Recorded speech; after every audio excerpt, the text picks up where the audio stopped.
வணக்கம் சொந்தங்களே. இன்றைக்கி உங்களோட எதை பற்றி பகிர்ந்துக்க போகிறேன்னா, ஆகாச கருடங்கிழங்கு அப்படின்னு சொல்லிட்டு திஷ்டியை போக்குற ஒரு கிழங்கு வகை பற்றி தான் பகிர்ந்துக்க போகிறேன். இந்த ஆகாச கருடங்கிழங்கு நம்ம வாசலில் கட்டுறதுனால நம்ம பாம்பு பூச்சி பொட்டு எதுவும் வராது. அது மட்டும் இல்லை, பில்லி சூனியம் மாயம் மந்திரம் இது யாருன்னா நமக்கு எதனா செய்கிறான்னா கூட அது நம்மக்கிட்டே நெருங்காது. அப்படி நம்ம வீட்டில் அது மாதிரி எதனா கெட்ட சக்தி இருக்குதுன்னு சொன்னால் அந்த கிழங்கை கட்டினோம்னா அந்த கிழங்கு முளைக்காது. அப்படி இல்லைன்னா இந்த கிழங்கு நல்லா முளைச்சி துளிர் கொடி கொடியாக போய் அதில் சிவப்பு கலரில் ஒரு பழம் பழுக்கும். நான் மேல்மலையனூர் போயிருந்தேன். அப்போ 25 ரூபான்னு சொல்லிட்டு 2 கிழங்கு வாங்கிட்டு வந்தேன். அது ஒரு 2 வருஷத்துக்கு முன்னே. அதை நான் என் வாசலில் ஒன்று கட்டினேன். எங்கள் கேட்டுக்கிட்ட வாசலில் மஞ்சள் தடவி பொட்டு வச்சு கட்டினேன். கேட்டுக்கிட்ட ஒரு தொட்டி வச்சு அந்த தொட்டியில் புதைச்சி அதை வளர விட்டேன். அதை வளர விட்டோடனே அது நல்ல கொடி கொடியாக படர்ந்து எங்கள் கேட்டே இதுன்ற மாதிரி படர்ந்து நிறைய பழம் பழுத்துது. அது என்ன செஞ்சார் தெரியுமா? எங்கள் வீட்டுக்காரு கேட்டை சரி பண்ணுறதுக்காக பெயிண்ட் அடிக்கிறதுக்காக வந்தாங்க. அது கேட்டு ஓரமாக வச்சுருந்தேன். அதை செடியை நவுத்துறேன்னு சொல்லிட்டு அது ஏதோ வச்சுருக்கேன்னு அவர் கவனிக்கலையே என்னவோன்னு தெரியல, ஏதோ வச்சுக்கிறேன்னு பிடிங்கி போட்டார். எனக்கு ரொம்ப கவலையாக இருந்தது. இவ்வளோ கொடி கொடியாக போய் நல்லா வளர்ந்த செடியை பிடிங்கி போட்டாங்களேன்னு சொல்லிட்டு ரொம்ப கவலையாக இருந்தது.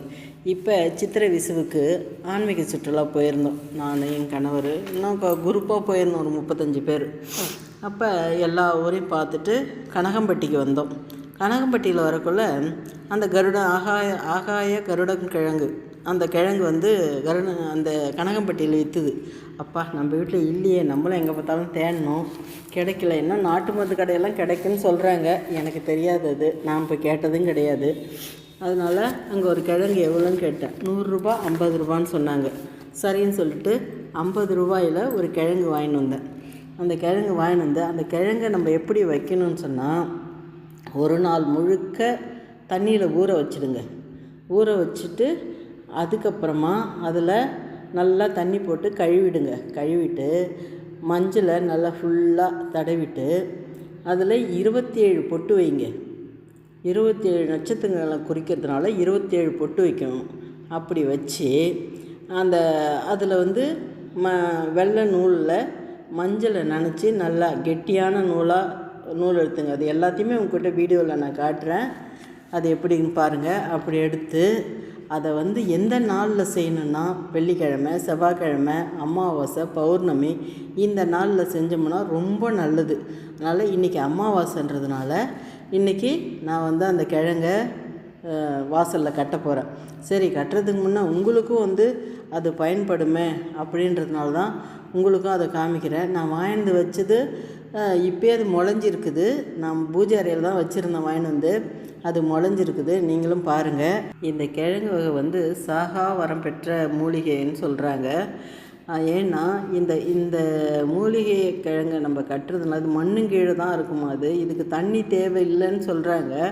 தண்ணி இல்லாத இருந்தால் முளையிறத விட, நம்ம வாசலில் கட்டி முளையிறத விட, நீங்கள் ஒரு தொட்டிக்குள்ளே வச்சு அதை கேட்டு ஓரமோ இல்லை வேறு எங்கேயோ நீங்கள் வச்சு அதுக்கு தண்ணி ஊற்றின்னு வந்தீங்கன்னா அது இன்னும் செழும்பாக வளருது. நிறைய கொடி விட்டு செழும்பாக வளருது. உங்கள் வாசலில் நீங்கள் கிட்ட 2 கிடச்சிதுன்னா ஒன்று வாசலில் கட்டுங்க, ஒன்று மெயின் கேட்டுக்கிட்ட அப்படியே ஒரு தொட்டியில் மண்ணில் வச்சு புதைச்சி முளைய வச்சுடுங்க. பாருங்கள் எப்படி படருதுன்னு பாருங்கள். நான் ஒன்று தான் வாங்கிட்டு வந்தேன். இப்போ வாசலில் மட்டும்தான் கட்ட போகிறேன். ஆனால் அந்த கட்டி அதை தொட்டி தொட்டி உள்ளே வச்சிட போகிறேன். அதை கேட்டில் மாட்டுற மாதிரி தொட்டி இருக்கு இல்லையா, அந்த மாதிரி தொட்டி வாங்கிட்டு வைக்கலான்னு இருக்கிறேன். ஆனால் இப்போ நான் வாசலில் அப்படியே மஞ்சள் தடவி பொட்டு வச்சு அது நூலால் கட்டி விட போகிறேன். ஏன்னா இன்றைக்கி அமாவாசை இல்லையா, அதனால் கட்டி விட போகிறேன். நீங்களும் உங்கள் வீட்டில் திஷ்டி மாயம் மந்திரம் வப்பு சூனியம் எதிரிகள் தொல்லை இதெல்லாம் இருந்ததுன்னா இந்த கருடங்கிழங்கு நாட்டு மருந்துகளில் கிடைக்குன்னு சொல்கிறாங்க. போய் கேட்டு கோயில்களில் போனீங்கன்னா அந்த கோயில்களில் கண்டிப்பாக விற்கும், எல்லா கோயில்கள்லேயும்.